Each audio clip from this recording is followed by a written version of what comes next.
gonna play this video, man, from the Out of the Dialogue. Hopefully they don't give me a copyright strike for this, but we shall see. So in this video, Dame Dash essentially is, they recently it came out that he was ordered to forfeit his assets, given his $800,000 debt. He talked about a lot of different things in this interview with Art of the Dialogue, but at this particular segment, he does get off into the debt and kind of how he goes about how does he make sense of it. So this I think is interesting. So definitely let me know what you guys think in the comment section, and we're going to stop this throughout it so I can kind of give you guys my thoughts. Let's go. $100,000 is a W, and anybody that's a real businessman's. Let me slow it down for you. It's a normal. A lot of times I watch these things on 2X. So let's go. World. And I'm like, all right, if you won it, what I lost on was defamation. So the cases were one, and again, I'm gonna say allegedly just in case I say anything wrong, but I directed a movie get sued for a favor for a woman called E.W. Brooks in North Carolina. And I directed it, and I went, sat through the edit, and I did it for equity. I said, I'll do you a favor. You can't afford to pay me. Look it. You see how they try to finesse you? I did this woman a favor, and I directed the movie for her because she couldn't pay me. But I got equity, though, but I did her a favor. You're not doing me a favor if you're taking equity. Now, I get it. It's business. You got to negotiate whatever it is that you got to negotiate. But don't tell me you're doing me a favor and you're taking equity on the back end. That's not a favor. That's just a business negotiation or a business deal, in my opinion. Let me know if I'm off. The budget isn't even what I would get paid. But what I'll do, because you're being an entrepreneur, is I'll direct the movie. I'll use my cameras. I'll use my resources and produce it. And then we'll bust it down. When we finished it, she was actually allegedly aggressive about me promoting the movie, which I did. But once I did that, I got a lawsuit for copyright infringement. Now look it. This is where the IP come in, and that doesn't make sense. Essentially, we working on a movie together. You got equity, I got equity, and I'm telling you to, hey, make sure you promote the film. And then when you promote the film, I send you a copyright or a cease and desist letter. Like I said, man, I like Dame, man, and I think Dame is a very smart, intellectual person. However, I got something about this doesn't sound right. I'm telling you to promote the film, but then when you promote it, I get a copyright infringement. What were you saying with the promotion? Was it false advertising? Was it copyright infringement? I got to know a little bit more about what your acts in terms of promoting this movie. Because if I'm asking you to promote a movie that you have equity in, by the way, and then when you promote it, I hit you with a copyright infringement lawsuit, that just doesn't make sense. Let me know if you guys think I'm crazy or if you think this situation is smelling fishy already. Let's go. Let me tell you where the lawsuit came from. So I did the same situation, and what's this dude's name? Tony White. Tony White, who was introduced to me by Dr. What's that dude's name? Damn, I forgot his name just now. But anyway, I was introduced to him, and he asked me to direct a movie, and I'm like, you can't pay me. What's the budget? He said $250. So I said, I'll direct it, use my resources, produce it, my cameras, and we'll bust it down. Or we'll deal with whatever percentage it is.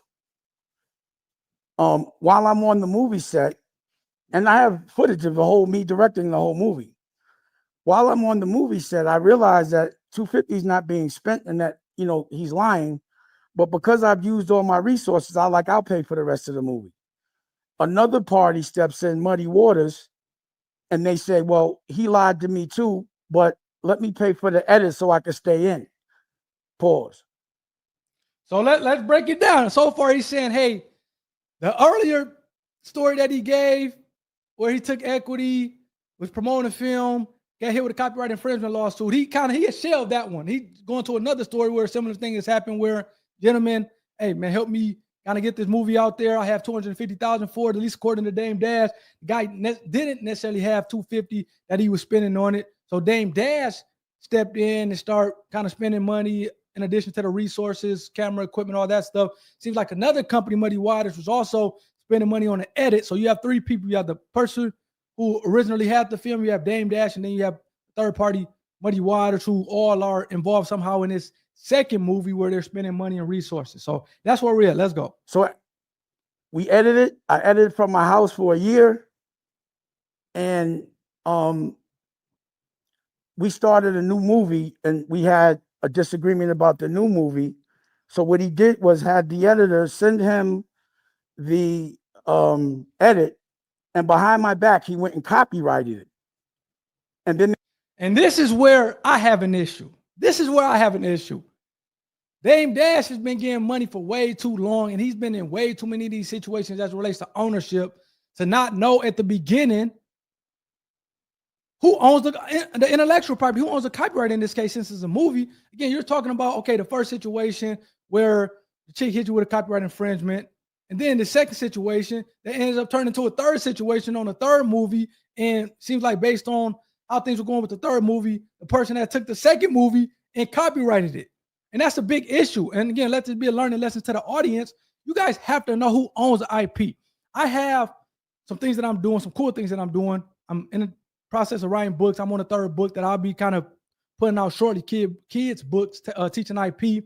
And as well as I have a platform that's kind of on some IP is going to help you out as it relates to you kind of protecting and kind of seeing what's out there as it relates to your IP. So I'm kind of bringing you guys, and this should be done. Both of those things should be done over the next couple months and out to you guys. However, when I'm working with the software developer, when I'm working with illustrators, whoever else, you better believe that at the beginning, I'm having them, they may send a form over for me to sign. However, I'm having them sign a separate form that I'm providing that's saying who owns the IP. Hey, you are only a work made for hire, and all the intellectual property, the trademarks, the copyrights, the patents, the trade secrets that are developed as a result of this work made for hire is owned by me. I'm doing that. And like I said, I haven't had nearly as successful business from compared to Dame Dash. However, I do know that this IP is extremely valuable and that I need to be sure who is owning it from the beginning. To the extent that Dame Dash, they pretty much shot a whole movie, is in editing, post-production, and then for the person to go file for a copyright on it, and it seemed like Dame Dash is like surprised, like, oh man, I didn't know you own. So are you telling me that it wasn't clear from the beginning that who's going to be the owner of this copyright, the owner of this movie? Whether or not it was going to be you, whether or not it was going to be her, whether or not it was going to be a combination of both of y'all. These are conversations that you guys have to have. They started to put new directors on it, or say that other people. You guys have to have these discussions, these decisions that are made on the front end, so that you are not in these situations where it's okay, who owns what on the back end. So that's kind of my 2 cents. Let's finish off this thing. But again, Dame Dash has been in way too many business meetings, getting way too much money over way too long of a period of time to not know, to make sure it's clear who owns the copyright, who owns the IP from the beginning. Directed it, allegedly, which is this guy Josh and whoever, who never directed. He was like my.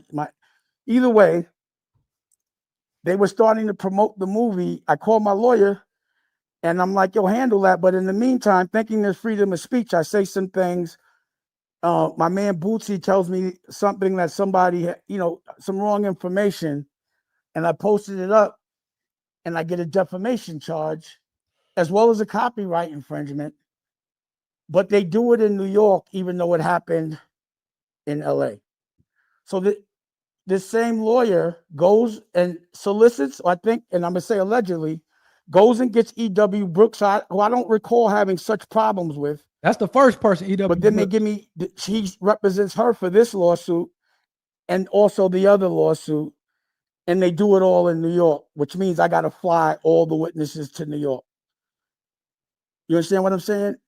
So, again. No, we don't understand what you're saying. Like I said, man, you go on these podcasts and you kind of tell your version. Obviously, the interviewer letting them cook, which is probably the right thing to do as well. However, to somebody who kind of knows the details of kind of IP and how things should work, there's way too many holes in her stories. I get it. Seems like it's 3 films. The EW person who was from the first film, it seems like the attorney, or maybe the other 2 films, was also started to represent her on her gripe against her on the first film.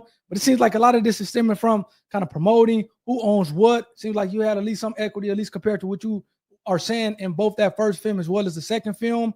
It seems like it's crazy that all these films are being done, being directed, being edited, and nobody understands who is the owner of the copyright. Because if it was clear that, hey, E.W. Brooks is going to own the copyright, even though, again, you can have okay, Tim, I own the copyright, but such and such, we can break down who owns the company. But if both of you guys own the copyright, then you guys can do whatever you guys you want to do with it. So if I own a copyright, you can't hit me for copyright infringement with something that I own.